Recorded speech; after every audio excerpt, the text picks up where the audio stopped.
저는 보호관찰 같은 걸 받으면 끝나는 줄 알았습니다. 그런데 갑자기 판사님이 저희 아들이 큰 잘못을 한 것이라며 소년분류심사원이라는 데 보내겠다고 하더라고요. 안녕하세요. 인변의 교육분쟁 상담소 이미랑 변호사입니다. 오늘은 구독자님께서 보내주신 사연을 먼저 소개해드리겠습니다. 저는 중학생 아들을 키우고 있는 학부모입니다. 몇 달 전 저희 아이가 이런저런 사고를 쳐서 소년 재판을 받게 되었습니다. 저는 재판날 법원에 가서 그냥 앞으로 아이를 잘 챙기겠다고 말하고 보호관찰 같은 걸 받으면 끝나는 줄 알았습니다.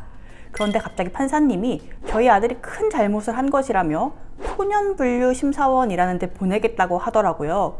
그리고는 아이가 곧바로 끌려갔습니다. 네, 갑자기 아이가 어디로 끌려가니까 어머님께서 많이 놀라셨을 것 같습니다. 소년분류심사원은 경기도 안양에 소재한 기관으로 소년들의 성향을 분류하고 심사하는 기관입니다. 여러분들의 이해를 돕기 위해서 굳이 비교를 좀 해보자면 성인으로 치면 구치소가 소년들에게는 소년분류심사원이라고 볼 수 있고요. 성이 확정되면 가는 교도소가 소년원이라고 보시면 됩니다. 좀 유사한 면이 있습니다. 형이 확정되기 전인지 이후인지로 따라서 분류를 하는 것입니다. 그런데 그 기능은 구치소와는 전혀 다릅니다. 성인들의 경우에는 재판을 받는 동안 구치소에 그냥 갇혀 있기만 하는데요. 소년들은 분류심사원 안에서 매우 바쁩니다. 소년들은 아침 6시 반부터 일어나서 세면하고 식사하고 자기가 청소까지 다 한 후에 각종 교육에 참석해야 되고요. 예절 교육도 받고 심리 상담도 받으면서 매우 규칙적이고 교육적인 시간을 보냅니다. 또한 지능검사, 적성검사 등 각종 검사를 받아야 되고요. 성비행 예방교육, 강도 절도 예방교육 등 여러 가지 예방교육도 받습니다.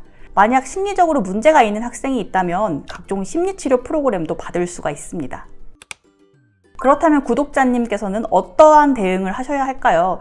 사실 어머님께서 딱히 뭔가 대응을 하셔야 되는 건 아니긴 합니다. 소년분류심사원은 위탁된 소년들에 대한 생활일지를 작성하고 이를 바탕으로 최종 보고서를 작성해서 판사님께 제출을 하게 됩니다. 따라서 그 보고서에 소년에 대해서 불리한 내용이 절대 적히면 안 되겠죠. 그래서 이제 구독자님께서는 아드님을 한번 접견을 가셔가지고 아드님께 소년분류심사원에서 굉장히 모범적인 생활을 해야 한다라고 조언을 해주시고요. 이왕이면 상점은 많이 받되 벌점은 받지 않도록 주의를 주시는 게 좋습니다. 또한 심사원에 위탁된 3주 또는 4주간 진심을 담은 반성문을 작성하는 것이 좋습니다.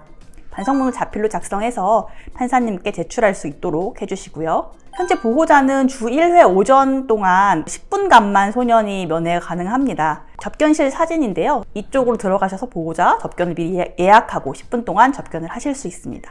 이때 아드님과 접견을 하셔서 아까 제가 말씀드린 내용들을 다 당부를 하시면 좋겠습니다. 구독자님께서는 아마 지금도 잠도 잘 못 주무시고 매우 마음이 힘드실 것입니다. 그런데 제 경험상 소년들은 소년분류심사원에 갔다 오면 정말 많이 달라지고 성숙하고 반성하고 오는 경우가 많았습니다.